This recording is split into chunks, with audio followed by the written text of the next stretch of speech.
Regeneración en Cristo.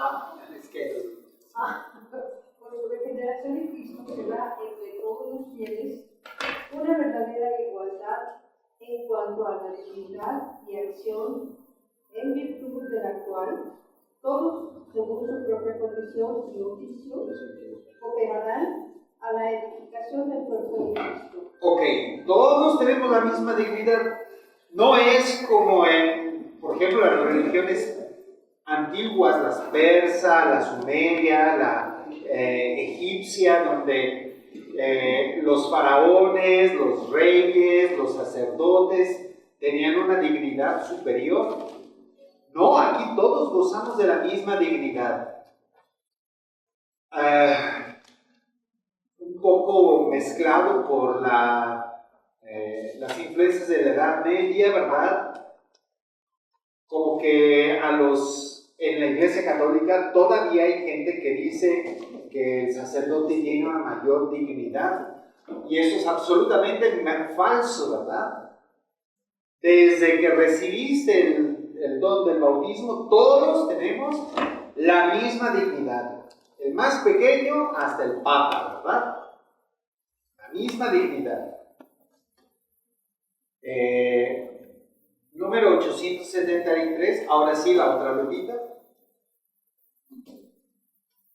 Las mismas diferencias que el Señor quiso poner entre los miembros de su cuerpo sirven a su unidad y a su misión, porque hay en la Iglesia diversidad de ministerios, pero unidad de misión. A los apóstoles y sus sucesores les confirió Cristo la función de enseñar, santificar y gobernar en su propio nombre y autoridad. Pero también los laicos, partícipes de la función sacerdotal, profética y real de Cristo, cumplen en la Iglesia y en el mundo la parte que les corresponde en la misión de todo el pueblo de Dios. En fin, en esos dos grupos, jerarquía y laicos, hay fieles que por la profesión de los consejos evangélicos se consagran a Dios y contribuyen a la misión salvífica de la Iglesia según la manera peculiar que les es propia. Ok, primer dato. Dice, las mismas diferencias que Jesús quiso poner entre los miembros de su cuerpo sirven a su santidad y a su unidad y a su misión. Hay diferencias, ¿verdad? Hay unos que son jerarquía, otros que son laicos, unos que son sacerdotes, otros que son laicos, pero esa diversidad sirve para la unidad y la misión de la Iglesia, porque efectivamente encontramos nuestra unidad en el pastor, ¿verdad? En el obispo, en el sacerdote, en el papa, por supuesto, ¿verdad? Pero también cada uno con una misión distinta. Entonces, por un lado, esta diversidad dentro de la Iglesia le da unidad y le da una misión. Luego, también, los laicos dicen, también los laicos, partícipes de la función sacerdotal,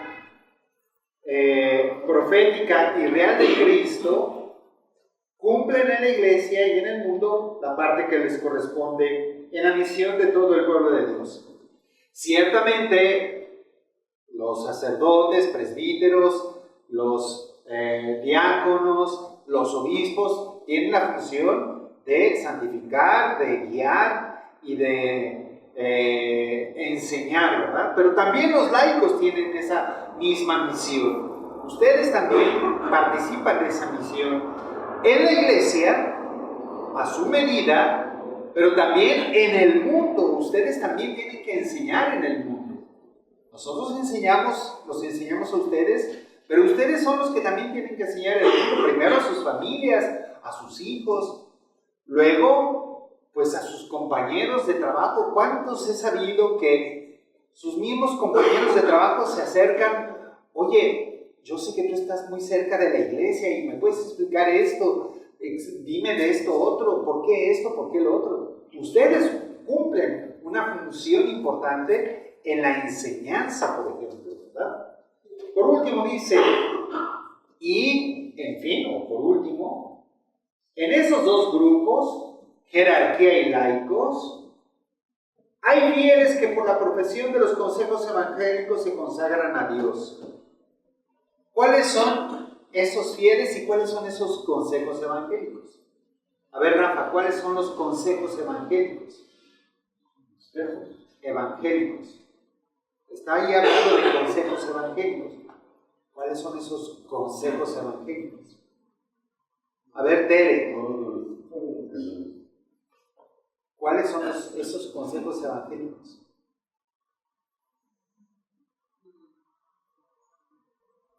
Quizá me digan, pues Jesús dijo, sean misericordiosos con los padres misericordiosos. Pero no. O sea, sí es un consejo evangélico, pero no es a esos que se llaman, a los que se refiere. Pobreza, castidad y obediencia. Efectivamente. Básicamente, pobreza, castidad y obediencia. Aunque hay otros consejos evangélicos, por ejemplo, el consejo evangélico de estabilidad en el convento para los monjes, ¿verdad? Pero los básicos son pobreza, castidad y obediencia. ¿Y quiénes son los que lo ejercen? ¿Quiénes son estos fieles de los dos grupos, jerarquía y laicos, que profesan estos consejos? Todos los de la vida consagrada, todos los religiosos, digamos así, monjas, monjes, frailes, vírgenes, etcétera, que de laicos y de jerarquía forman este grupo que se llaman los religiosos. Como por ejemplo, ¿quiénes, Rafa? A ver, Lupita, ¿quiénes son esos, por ejemplo, unos ejemplos de esos religiosos? Los padres. No. Dice que de la jerarquía, o sea, sacerdotes, diáconos, y de los laicos forman el grupo de los religiosos. Por ejemplo, ¿quiénes? ¿Quiénes? Denme unos grupos de ejemplos. El grupo de catequesis. No, porque las catequistas no están consagradas con los votos de pobreza, castidad y En obediencia. este caso, las consagradas, padre, que se unen a... Por ejemplo, ¿quiénes? Los diáconos, no, las madres, ¿Cuáles? no, las carmelitas descalzas. Por ejemplo, carmelitas descalzas, las hijas del Verbo encarnado. las hijas del Verbo encarnado, las de grupo de María Auxiliadora, los franciscanos, los agustinos, los dominicos, jesuitas, vicentinos, benedictinos, trapenses, toda la gran familia de los que son sean laicos, sean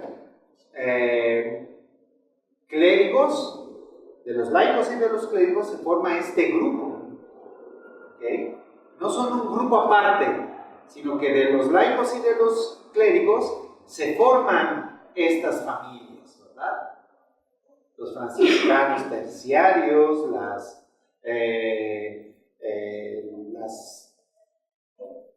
son tantas que se me olvidan, ¿verdad? Ya dijeron carmelitas, las josefinas, los josefinos, en fin, de todas las ramas religiosas, ¿verdad? Ya vendrá un poquito más adelante, un poquito más de eso. Pero bueno, vamos al número 874. Leti, por favor. El mismo Cristo es la fuente del ministerio de la Iglesia. Él lo ha instituido, le ha dado autoridad y misión, orientación y finalidad. Ok, entonces el ministerio en la iglesia, el ministerio ordenado, ha sido instituido por Jesús. Número 875, a ver si ahora sí. Como creerán en aquel o quien no han oído, ¿cómo oirán sin que se les predique? ¿Y cómo predicarán si no son enviados? Nadie, ningún individuo, ninguna comunidad puede anunciarse a sí mismo el Evangelio. La fe viene de la predicación. Nadie se puede dar a sí mismo el mandato ni la misión de anunciar el Evangelio. El enviado del Señor habla y obra con autoridad propia. No con autoridad. Sino en virtud de la autoridad de Cristo, no como miembro de la comunidad, sino hablando a ella en nombre de Cristo. Nadie puede conferirse a sí mismo la gracia, ella debe ser dada y ofrecida. Eso supone ministros de la gracia autorizados y habilitados por parte de Cristo. De él los obispos y los presbíteros reciben la misión y la facultad, el poder sagrado de actuar in persona Christi Caput, los diáconos las fuerzas para servir al pueblo de Dios en la diaconía de la liturgia. Ay Dios, eso. De la palabra y de la caridad en comunión, con el obispo y con su presbiterio. Este ministerio en el cual los enviados de Cristo hacen y dan por don de Dios, por lo que ellos por sí mismos no pueden hacer ni dar. La tradición de la Iglesia lo llama sacramento. El ministerio de la Iglesia se confiere por medio de un sacramento específico. Fíjate ahí, cambié un poco de mi versión, pero bueno, finalmente, algo que aquí el catecismo quiere subrayar es: la fe es fruto de la predicación. Es algo que alguien me da, no es algo que yo consigo. Es algo que alguien me da. La fe cristiana al menos. No es que yo, estando un día sentado en mi casa, un día pueda yo, conozco a Cristo. No. Siempre debe haber una predicación. Es decir, esta palabra de Dios nadie se la puede imaginar. Es algo que nos es dado. No puede suceder que allá ahorita en África, en el centro de África, en el Congo, de repente una persona diga, yo he conocido a Cristo, pero jamás haya oído hablar ni de la Biblia, ni de la catequesis, ni del Papa, ni nadie se le haya acercado para decirle nada. No, es imposible. Siempre hay alguien que me ha predicado a mí, alguien que me ha enseñado. Desde pequeñitos, todos, en el catecismo, fuimos enseñados. Y en la misa se nos enseña. Y nadie de nosotros llega a conocer la palabra de Dios así nada más porque sí. Es por eso tan importante la predicación, la enseñanza de la palabra de Dios. Y especialmente dispuso Jesús a la jerarquía de la iglesia para que predique. Ese es uno de sus papeles fundamentales de nosotros los ministros, tanto obispos como sacerdotes e incluso el diácono.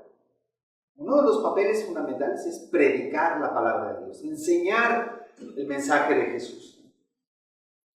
Bueno, ese es uno. Número 877. Sí, ok. De igual modo es propio de la naturaleza sacramental del misterio eclesial tener un carácter colegial. En efecto, desde el comienzo de su misterio, el Señor instituyó a los doce, semilla del nuevo Israel, a la vez que el origen de la jerarquía sagrada. Elegidos juntos, también fueron enviados juntos, y su unidad fraterna estará al servicio de la comunión fraterna de todos los fieles. Será como un reflejo y un testimonio de la comunión de las personas divinas. Por eso, todo obispo ejerce su misterio en el seno del colegio episcopal. En comunión con el obispo de Roma, sucesor de San Pedro y cabeza del colegio, los presbíteros ejercen su ministerio en el seno del presbítero de la diócesis, bajo la dirección de su obispo. Bueno, entonces algo que nos dice el catecismo es que el ministerio ordenado, o sea, obispos, presbíteros y también los laicos, debemos estar en colegialidad, en comunión. Los obispos entre sí y especialmente los obispos con el Papa. No puede haber un obispo que ande por ahí aparte. Eso se llama cisma. Y lo mismo los presbíteros. No podemos hacer nuestro trabajo así nomás, independientes del obispo y de los otros presbíteros. Hay lo que se llama el colegio presbiteral o el presbiterio, también llamado así. Presbiterio es el grupo de todos los presbíteros en una diócesis o en un decanato, ¿verdad? O en una vicaría. Nosotros tenemos junta de presbiterio en la vicaría cada 2 meses. Tenemos junta del presbiterio del decanato cada mes. Y nos reunimos para hablar primero de nuestros problemas personales o de nuestras necesidades, de las necesidades de la parroquia. Nos reunimos para oír las orientaciones del obispo para el trabajo de la parroquia, del decanato. Trabajamos en comunidad. Y eso mismo tendrá que suceder evidentemente también con los laicos. Un laico que trabaja ahí aparte, sin contacto con una parroquia, con un sacerdote, con otros laicos, aguas, algo anda mal, algo no está funcionando. ¿Por qué? Porque Jesús, desde su fundación de los apóstoles, los fundó como una comunidad, como un grupo que los seguían, convivían con Él, y luego los envió, ¿verdad? Vayan ustedes por todo el mundo. Es decir, esto manifiesta el sentido trinitario, es decir, de comunión de Padre, Hijo y Espíritu Santo en la iglesia. Tenemos que trabajar siempre en comunión. Un dato importantísimo. Por ejemplo, si yo como catequista digo, ya estoy preparada, y reúno en mi casa a niños para prepararlos para la primera comunión, eso no está bien, ¿verdad? No está correcto, porque ¿qué vas a...? Ok, los preparas. Y luego... ¿puedo considerar que por mis conocimientos no puedo prepararme? Sí puede suceder, pero no es algo que sea correcto porque... No estoy bajo la autoridad. Porque tienes que hacerlo en comunión.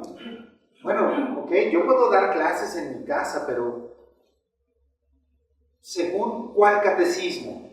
¿Con qué orientaciones? Pues yo debo de estar en contacto con otros catequistas, con el párroco, con otros religiosos, que pertenecer a una asociación de alguna comunidad, ¿me explico? Que pertenezco a la parroquia y... Bueno, si ya tú estás en contacto con la parroquia, sí, con la parroquia. Con alguien tienes que hacer ese trabajo. Tan fácil como esto, ok, los preparas y luego ¿quién les da la comunión? tienes que estar en contacto con un párroco, con un sacerdote. ¿Me explico? O los preparo para la confirmación y luego, ¿quién los va a confirmar? ¿Yo los voy a confirmar? Pues no, yo como catequista no puedo confirmar. Si yo como sacerdote, solamente de manera extraordinaria puedo confirmar. Ustedes no pueden darle la comunión. Ah, es que soy ministro de la Eucaristía y estoy dando catecismo. Ah, bueno, pero entonces eso quiere decir que estás en una parroquia que te autorizó para ser ministro de la Eucaristía. Y seguramente tu párroco te va a decir, momento, ponte de acuerdo con las otras catequistas para seguir el mismo programa. ¿Me explico? Siempre tiene que haber comunión. O no porque yo soy de escuela de pastoral, voy a hacer mi escuelita de pastoral aparte. Pues no. Hay que hacerlo junto con los otros miembros de escuela pastoral. O porque yo soy de cursillos de cristiandad, voy a hacer mi propio cursillo y luego, ¿quién va a confesar a esos de los cursillos? Y en el cursillo hay que hacer una misa, ¿quién la va a hacer? Ah, pues es que tienen que estar en contacto con los así. ¿Me explico? Nadie trabaja solo en la iglesia. Y si estás viéndolo, aguas. Hay algún problema por ahí, ¿Me explico? Muy bien. Muy buena tu pregunta. ¿En dónde íbamos? 8, 7, 8. Nos vamos a saltar y vamos a ir directamente a lo específico de los obispos, número 881. ¿Quién falta de leer? A ver, por favor. ¿Creo que uno? Sí. El Señor hizo de Simón, al que dio el nombre de Pedro, solamente de él la piedra de su iglesia, le entregó las llaves de ella, lo instituyó pastor de todo el rebaño. Consta que también el colegio de los apóstoles, unido a su cabeza, recibió la función de atar y de desatar dada a Pedro. Este oficio pastoral de Pedro y de los demás apóstoles pertenece a los cimientos de la iglesia. Se continúa con los obispos bajo el primado del Papa. Bueno, entonces, estamos hablando de los obispos. Ellos fueron los que recibieron de Jesús directamente la tarea, ¿verdad? Lleven a esta iglesia adelante. Y le dijo a Pedro, y tú eres la cabeza de la iglesia, tú eres la piedra sobre la que voy a edificar esta iglesia. Entonces, si bien los obispos directamente recibieron esta tarea, pero siempre en comunión con Pedro. Una vez más, sucede lo mismo, ¿verdad? De esta catequista que quisiera dar catecismo en su casa. Lo mismo los obispos. O sea, sí pueden hacerlo independientemente, pero tienen que estar de alguna forma en contacto con el Papa. De hecho, por eso existe lo que se llama la visita ad limina. ¿Han oído hablar de eso? La visita ad limina. Cada 5 años, los obispos, especialmente de una región, tienen que ir a Roma a presentar al Papa los trabajos que están realizando. Cada 5 años. Visita ad limina. Ad limina. Es que no hay quises. Uy, estas catequistas. No, padre, Es que Sonia no. Es que Norma se llevó las llaves y no las trajo. Bueno, Acá hay un ok. quiz. ¿Sí? ¡Ay, qué bien! Gracias. Es que traigo para... Estoy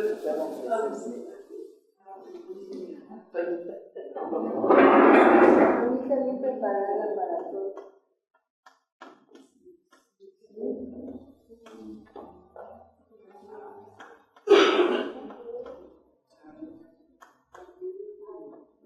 Visita ad limina.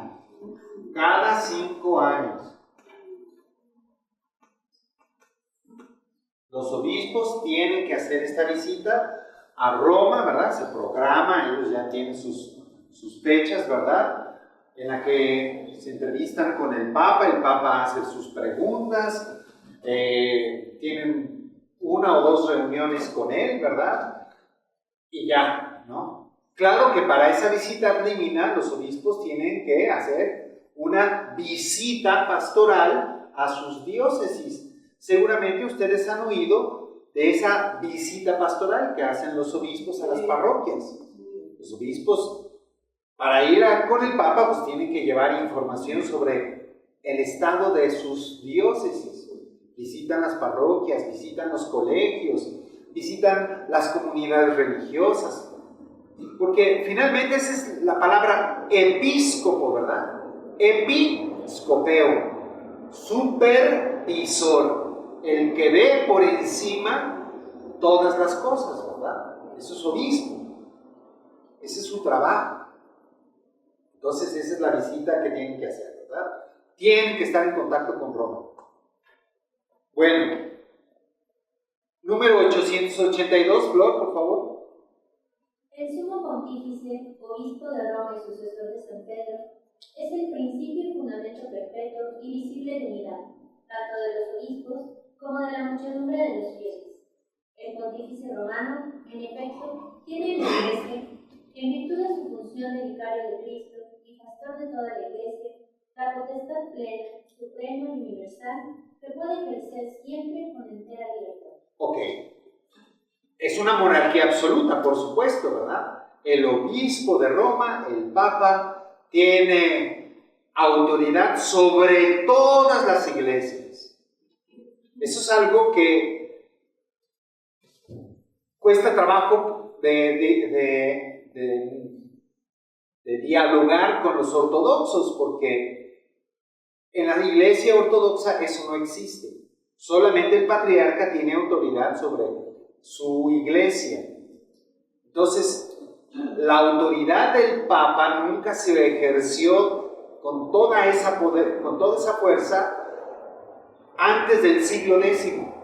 El Papa se informaba, lo informaban, él daba su plácet, ¿verdad? Está bien, adelante, pero nunca, en esos 10 siglos de historia de la iglesia, el Papa daba órdenes de todas las cosas sobre todas las iglesias en todo el imperio, ¿no? De hecho, pues es una locura pensar una autoridad así. Y por eso tenemos nosotros una estructura tan compleja en Roma que anda supervisando todo en la Iglesia Católica, cosa que no tienen los otros patriarcados. Pero bueno, así es nuestra Iglesia Católica, ¿verdad? Seguimos adelante. Número 883. ¿Quién? Tú no puedes leer, ¿verdad? Dices que no traes tus lentes. Entonces, Gloria, por favor.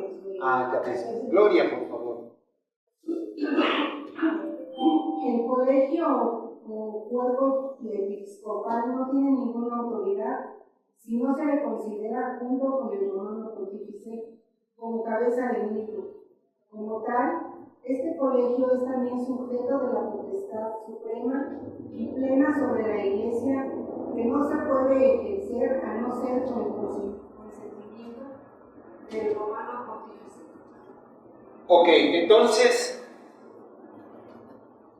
el colegio episcopal, todo el conjunto de los obispos, no tiene autoridad si no está junto con el Papa.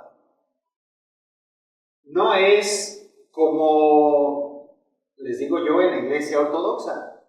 Basta con que todos los patriarcas se pongan de acuerdo y ellos ya pueden decretar una verdad. No, nosotros no. Los colegios episcopales tienen que estar siempre en comunión con el Papa. Un colegio episcopal, por ejemplo, de Alemania, no puede decretar, ahora los divorcios van a ser válidos en la iglesia. No lo puede hacer. Solamente si el Papa está en comunión con ellos, entonces sí. ¿Me explico? Siempre tienen que ir con el Papa. Número 884, Angélica. La potestad del colegio de los obispos sobre toda la Iglesia se ejerce de modo solemne en el concilio ecuménico. No existe concilio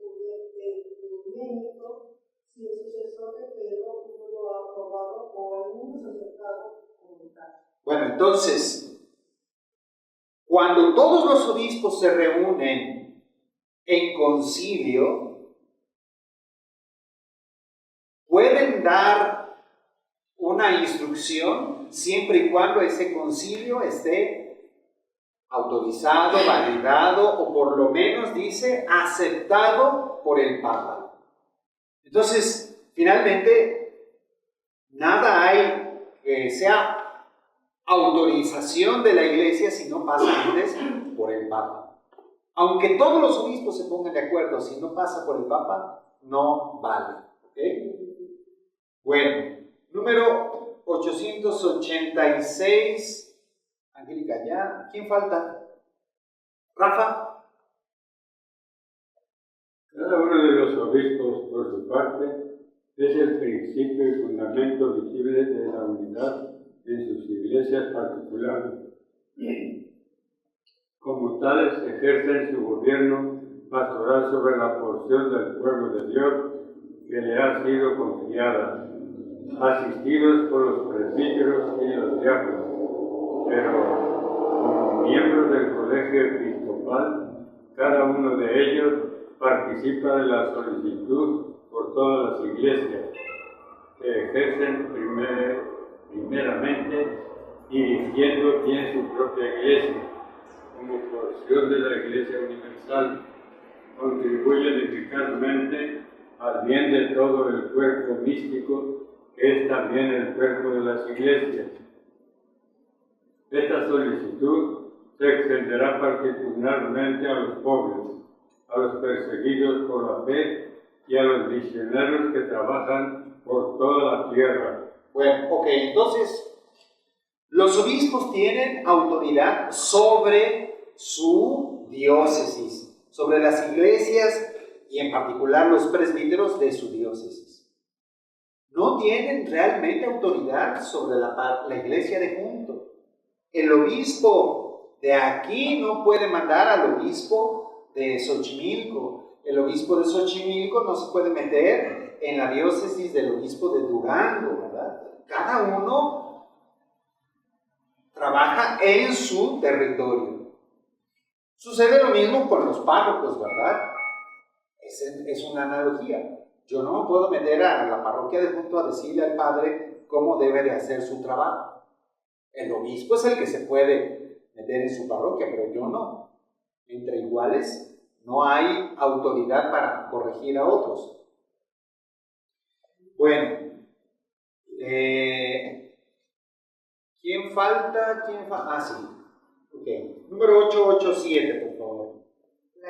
Las iglesias particulares vecinas de cultura homogénea forman provincias eclesiásticas o conjuntos más vastos llamados patriarcados o regiones. Canon de los apóstoles. Los obispos de estos territorios pueden reunirse en el sínodo o concilios provinciales. De igual manera, hoy día las conferencias episcopales pueden prestar una ayuda múltiple y fecunda para que el efecto colegial se traduzca concretamente en la práctica. Ok. Entonces, lo que nos dice es que las iglesias particulares vecinas, las diócesis vecinas, forman vecinas por su cultura, una cultura homogénea, forman provincias eclesiásticas. Ya habíamos hablado de eso un poquito atrás y decíamos, por ejemplo, ¿cuál es nuestra provincia? ¿Recuerdan que les decía cuál es nuestra provincia? La provincia de la Arquidiócesis de México está formada por ¿quiénes? Por las ciudades de México, Xochimilco, Iztapalapa. Exactamente, estas somos la provincia de México, ¿verdad? Antes la provincia era más grande porque no existía la diócesis de Azcapotzalco, ni de Xochimilco, ni de Iztapalapa. Entonces, nuestra provincia era la Arquidiócesis de México, toda la Ciudad de México, todo el DF, el antiguo DF, más aparte, Nezahualcóyotl, Texcoco y Ecatepec. Esa era antiguamente la provincia. Las provincias van cambiando conforme van apareciendo las divisiones, eso ya lo habíamos dicho. Según se van dividiendo las diócesis, van apareciendo nuevas provincias. Y otra manera también de estructurarse son los patriarcados o regiones. Por ejemplo, nosotros solamente formamos un único patriarcado, el de Roma, ¿verdad? Pero especialmente en las iglesias orientales hay distintos patriarcados. Habíamos hablado de los 5 grandes patriarcados de la antigüedad. ¿Se acuerdan que mencionamos esos 5 patriarcados? Hasta hice un mapita. ¿Cuáles eran esos 5 patriarcados de la antigüedad? Jerusalén. ¿Perdón? Antioquía. Roma, Atenas y Alejandría. Exactamente, ¿verdad? Estas eran las 5 grandes patriarcados. Hoy en día hay muchísimos, son 14 patriarcados. Se los voy a leer nada más por curiosidad, no es algo que ustedes tengan que saber. En la Iglesia Ortodoxa tenemos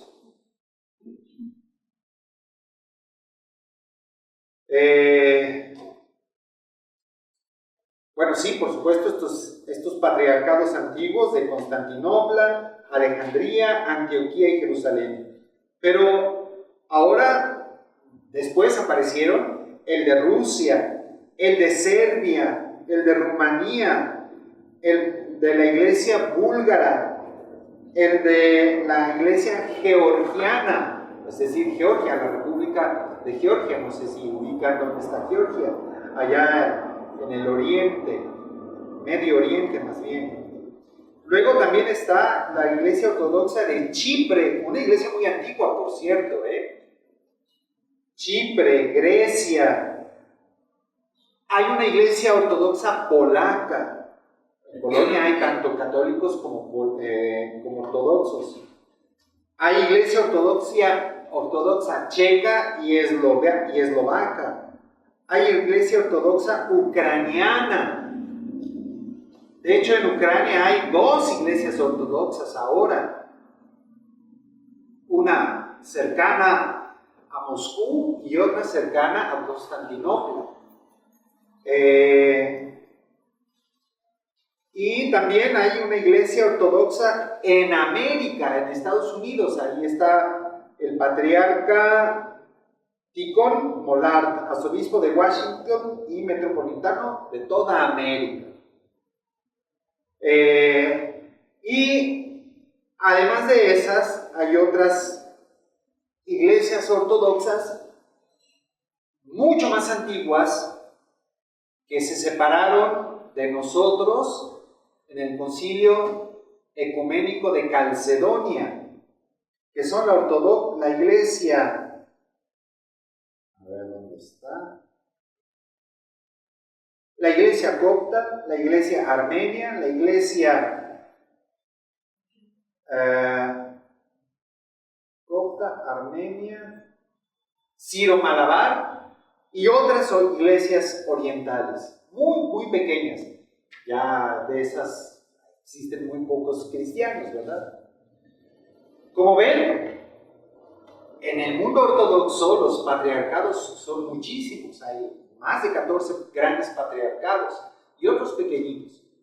Entonces, pero nosotros nada más somos un único patriarcado, nuestro patriarca es el Papa en Roma. Bueno, son datos curiosos.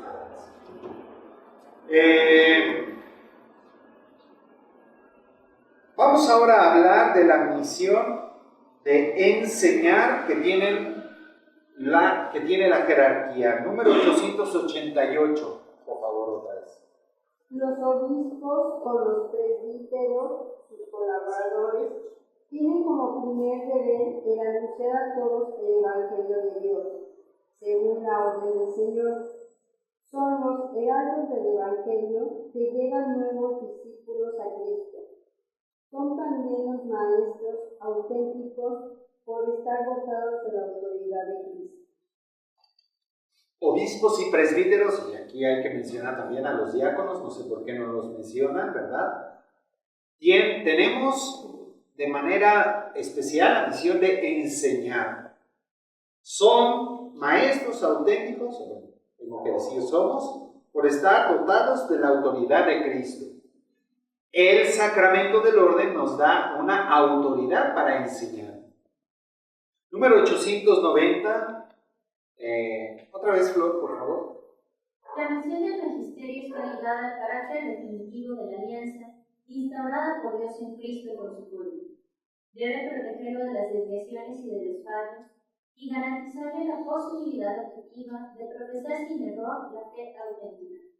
El oficio pastoral del magisterio está dirigido, así, a velar para que el pueblo de Dios permanezca en la verdad que vive. Y para cumplir este servicio, Cristo ha dotado a los pastores con el carisma de la infalibilidad en materia de fe y de costumbres. El ejercicio de este carisma puede revestir varias modalidades. Bueno, ok, entonces los obispos, los presbíteros unidos a los obispos, ¿verdad? Tenemos esta misión de enseñar el magisterio, ¿verdad? Y especialmente ellos, los obispos unidos al Papa, tienen el carisma de la infalibilidad en materia de fe y costumbres. Esto es un dato importante, ¿eh? La infalibilidad del Papa y de alguna manera la de los obispos es solamente en materia de fe y costumbres. Los papas y los obispos no tienen infalibilidad en todo. Por ejemplo, en cuestiones de ciencia, ellos no tienen, bueno, ninguno de nosotros tenemos infalibilidad, nos podemos equivocar. Y ahí tienen el caso de Galileo, ¿verdad? Que durante un tiempo la Iglesia quiso acallar las verdades que salían de la ciencia. Magisterio, Galileo, Copérnico, en fin. Hoy a nosotros nos queda muy claro, nosotros no tenemos autoridad infalible sobre la cuestión de la ciencia. Que si existió el Big Bang o no existió el Big Bang, aunque es un concepto casi filosófico, no tenemos autoridad sobre eso. Solamente en cuestiones de fe y costumbres, es decir, moral. En cuestiones de moral sí hay autoridad.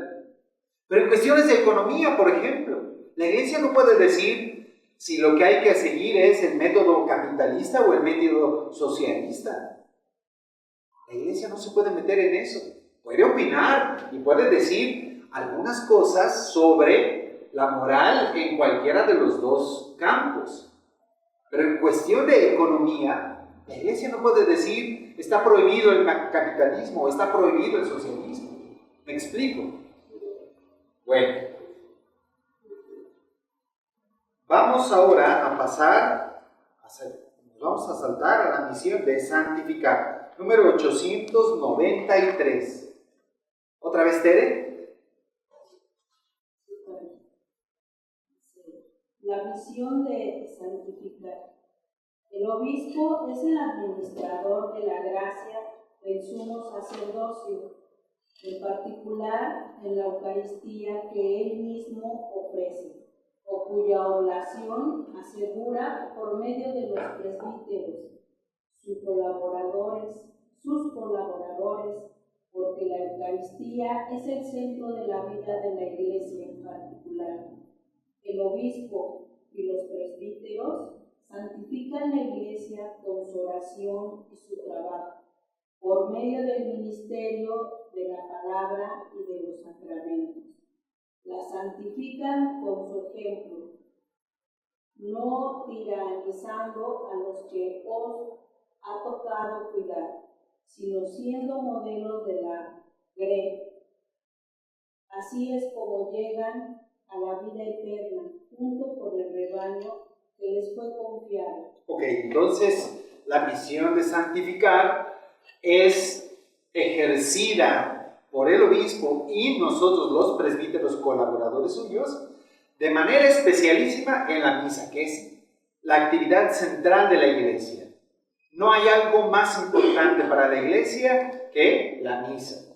Bueno, el bautismo también es básico porque si no, no habría misa, ¿verdad? Van junto con pegado. Recuerden que en realidad es un solo sacramento de iniciación, bautismo, confirmación y comunión, ¿verdad? Entonces hay que entenderlo siempre más bien como una unidad. Pero bueno, la misa es la que prolonga a lo largo del tiempo ese misterio bautismal que es nacer como hijos e hijas de Dios.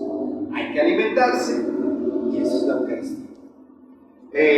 Pero no solamente a través de la Eucaristía, a través de la oración, a través de la predicación, y dice también con su ejemplo, con un ejemplo de amor, de humildad, de servicio, de disposición a escuchar, a colaborar. Esa es la forma en la que el obispo y los presbíteros nos santificamos y santificamos a los demás. Y por último, la misión de gobernar de la jerarquía. Ok. Los obispos, como vicarios y legados de Cristo, gobiernan las iglesias particulares que se les han confiado, no solo con sus proyectos, con sus consejos y con ejemplos, sino también con su autoridad y potestad sagrada, que deben, no obstante, ejercer para edificar con espíritu de servicio, que es el de su maestro. Ok, entonces, la otra misión, ya habíamos hablado primero de la misión de enseñar. Hablamos hace un momento de la misión de santificar y ahora la misión de gobernar. Los obispos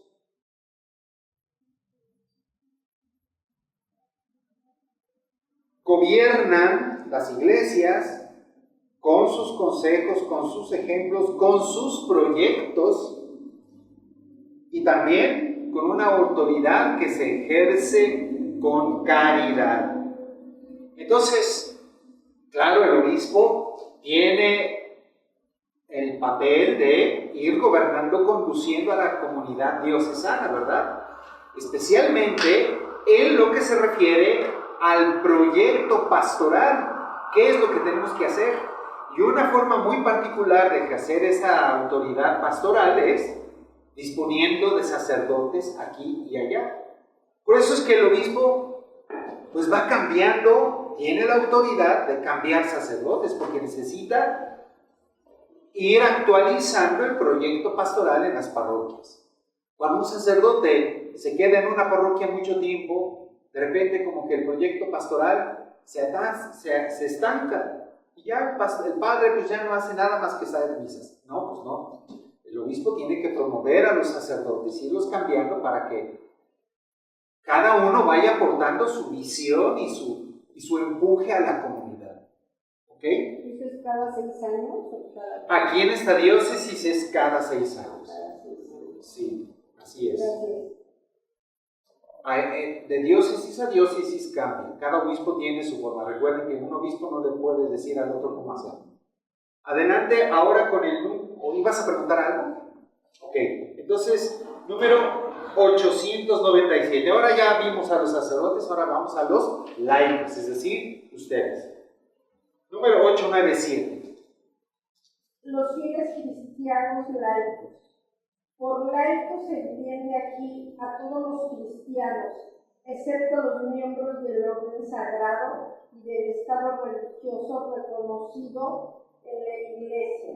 Son pues los cristianos que están incorporados a Cristo por el bautismo, que forman al pueblo de Dios y que participan a su manera de las funciones de Cristo, sacerdote, profeta y rey. Ellos realizan según su condición la misión de todo el pueblo cristiano en la Iglesia y en el mundo. Bueno, ok, entonces, ¿laico quién es? Todos los bautizados que no son jerarquía o religiosos, porque hay religiosos que no son jerarquía, como las monjitas, ¿verdad? No son jerarquía, pero ellas no forman parte de los laicos. ¿Ok? Y dice, incorporados a Cristo, participan de las funciones de Cristo, sacerdote, profeta y rey. También ustedes tienen este ministerio que tienen la autoridad de la iglesia, los clérigos, ¿verdad? De distinta manera, pero también tienen ustedes la responsabilidad de ser profetas, sacerdotes y reyes, desde el bautismo todos, ¿verdad? En favor de todo el pueblo cristiano en la iglesia y en el mundo. Un trabajo que tienen que hacer dentro de la iglesia, por ejemplo, como catequistas, como ministros de la Eucaristía, como predicadores, como conductores de pequeñas comunidades, pero también, y más importante, bueno, no sé si más importante, pero sí muy importante, en el mundo. El laico que se compromete en la política, en la economía, que se compromete en la universidad, en la enseñanza, en fin, en los distintos campos que hay en el mundo real, ¿verdad? Número 898, Gloria, por favor. Los laicos tienen como vocación propia en buscar el reino de Dios, ocupándose de las realidades temporales y ordenándolas según Dios.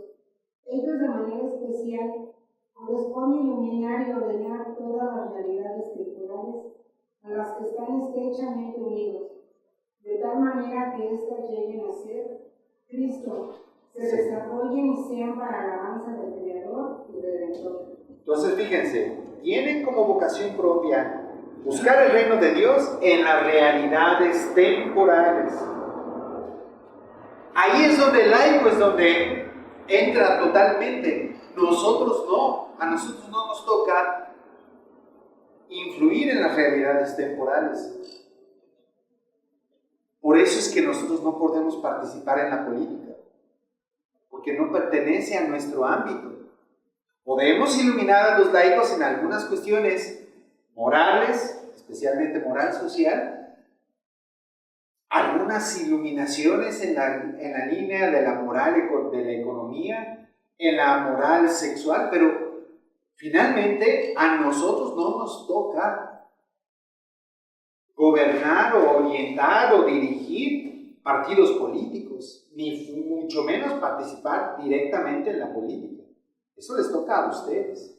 O en la universidad, o en la arquitectura, o en todos los demás campos. Son ustedes los que tienen que trabajar llevando el mensaje del Evangelio y adaptándolo a las distintas realidades. Bueno, número 898. Angélica. 99. Ah, sí, 99. Dice, la iniciativa de los cristianos laicos es particularmente necesaria cuando se trata de descubrir o de idear los medios para que las exigencias de la doctrina y de la vida cristiana impregnen las realidades sociales, políticas y económicas. Esta iniciativa es un elemento normal de la vida de la Iglesia. ¿Puedes leer, por favor, esa pequeña parte? Los fieles laicos se encuentran en la línea más avanzada de la vida de la Iglesia. Por ellos, la Iglesia es el principio vital de la sociedad. Por tanto, ellos especialmente deben tener conciencia cada vez más clara, no solo de pertenecer a la Iglesia, sino de ser la Iglesia, es decir, la comunidad de los fieles sobre la tierra bajo la guía del jefe común, el romano pontífice, y de los obispos en comunión con él. Ellos son la Iglesia. Ok, entonces los laicos son los que tienen que transformar el mundo. Y dice, en la parte más avanzada de la vida de la Iglesia. Ustedes están hasta el frente, ¿verdad? Transformando las realidades. Y esto implica conocer el mensaje de Jesús. ¿Cómo ¿cómo pueden transformar el mundo si no conocen el mensaje de Jesús?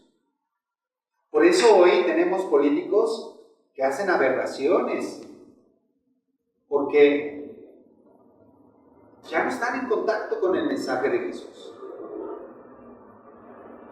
Y entonces promueven todo tipo de locuras. Es importante que los laicos informen a los políticos sobre todo los políticos cristianos, ¿verdad? Porque habrá políticos ateos, bueno, eso es que se le va a hacer, ¿verdad? Pero un político cristiano tiene que actuar conforme a lo que Jesús nos enseña. Bueno, la participación ahora de los laicos en la misión sacerdotal. Esta era la misión en general de los laicos. Vamos a ver cuál es la misión sacerdotal de los laicos. Número 901. Roger, por favor. Los laicos consagrados a Cristo y ungidos por el Espíritu Santo están maravillosamente llamados y preparados para producir siempre los frutos más abundantes del Espíritu. En efecto, todas sus obras, oraciones, tareas apostólicas, la vida conyugal y familiar, el trabajo diario, el descanso espiritual y corporal, si se realizan en el Espíritu, incluso las molestias de la vida, si se llevan con paciencia, todo ello se convierte en sacrificios espirituales agradables a Dios por Jesucristo, que ellos ofrecen con toda piedad a Dios Padre en la celebración de la Eucaristía, uniéndolos a la ofrenda del cuerpo del Señor. De esta manera, también los laicos, como adoradores que en todas partes llevan una conducta sana, consagran el mundo mismo a Dios. Ok, entonces fíjense, ¿cómo es que un laico ejerce su sacerdocio? Dice, todas sus obras, oraciones, tareas apostólicas, la vida conyugal, la vida familiar, el trabajo diario, el descanso espiritual y corporal, si se realiza en el Espíritu de Dios, incluso las molestias de la vida, si se llevan con paciencia, todo ello se convierte en sacrificios espirituales agradables a Dios por Jesucristo. ¿Y estos dónde se ofrecen? Pues especialmente en la Eucaristía. Entonces, todo su trabajo, todos sus esfuerzos, todas sus búsquedas, todas sus luchas, todas sus alegrías, todas sus tristezas, si no se las quedan, sino que se las ofrecen a Dios, están ejerciendo el don del sacerdocio que recibieron el día de su bautismo. Recuerden que esto en las antiguas religiones no existía. Yo tenía que recurrir al sacerdote para que el sacerdote ofreciera a Dios mis sacrificios. Aquí no. Cada uno de ustedes lo puede hacer de manera muy especial en la Eucaristía, pero aún fuera de la Eucaristía, Señor, yo te ofrezco este dolor por X cosa. Cuando yo visito a mis enfermos, siempre les pido, por favor, oren por los ministros de la Eucaristía que hacen su trabajo, por las catequistas que trabajan en la parroquia. Ellos pueden ofrecerle a Dios todo su sufrimiento para santificar a las catequistas, a los ministros, a los sacerdotes, al mundo entero. Bueno. Número 903. Lepi. Los laicos sí tienen las cualidades requeridas. Pueden ser admitidos de manera estable a los ministerios de lectores y de acólitos, donde lo aconseja la necesidad de la Iglesia y no haya ministros. Pueden también los laicos, aunque no sean lectores ni acólitos, suplirles en alguna de sus funciones, es decir, ejercitar el ministerio de la palabra, recibir las oraciones litúrgicas, administrar el bautismo y dar la sagrada comunión según las prescripciones del. Ojo, aquí nos lo está diciendo, ¿verdad? Un laico también puede, especialmente cuando no hay suficientes ministros, ejercer ciertas funciones como en la misa suplir a los ministros, ya sea como lectores, como acólitos, para llevar la comunión o incluso para predicar la palabra de Dios. En ausencia del presbítero, los laicos también pueden hacer ese servicio en la iglesia. De hecho, hay no sé si Roger lo conoce, ¿verdad? Un librito que dice celebraciones dominicales y festivas en ausencia de presbítero. Cuando no hay un presbítero, sobre todo cuando en las diócesis muy grandes, en la sierra, en misión, donde el sacerdote no puede, que aquí, pues ir de una parroquia a otra no lleva más de 10 minutos. Pero hay lugares donde de ir a una capilla a otra lleva 2 horas, ¿no? Y ándale, celebra la misa en todas las capillas de toda esa parroquia, es imposible. Entonces, los sacerdotes tienen que preparar laicos para que hagan esas funciones, ¿verdad? ¿Celebración y qué, padre? Si no me acuerdo. Celebraciones dominicales y festivas en ausencia de presbítero. Creo que está aquí en la sacristía, ¿verdad? Lo van a tener aquí. Si no, yo lo tengo y un día se los enseño. Bueno. Por último, la participación profética del laico en Cristo. Número 904. ¿Quién falta? La otra Lupita, por favor. Tú. Cristo realiza su función profética, no solo a través de la jerarquía, sino también por medio de los laicos. Él los hace sus testigos y les da el sentido de la fe y la gracia de la palabra. Entonces, también ustedes pueden predicar, ¿verdad? Anunciar la palabra de Dios. Los hace testigos y les da sentido de la fe y la gracia de la palabra. También ustedes pueden anunciar la palabra de Dios. Sigue con el 905, por favor. Los laicos, o hay un grado de ¿Sí? antes. No, el 905, los laicos. Los laicos cumplen también su misión profética evangelizando por el anuncio de Cristo, comunicando en el testimonio de la vida y de la palabra. En los laicos esta evangelización adquiere una nota específica y una eficacia particular por el hecho de que se realiza en las condiciones generales de nuestro mundo. Ok, entonces el laico también evangeliza, ¿verdad? Esto es algo que, o sea, hace 50 años, eso de evangelizar no era algo que los laicos tuvieran mucha claridad antes del concilio, por ejemplo. Hoy, yo me imagino que a ustedes les queda muy claros. La tarea de evangelizar es especialmente importante para ustedes el día de hoy. Máxime que cada día nos estamos quedando con menos y menos sacerdotes, ¿verdad?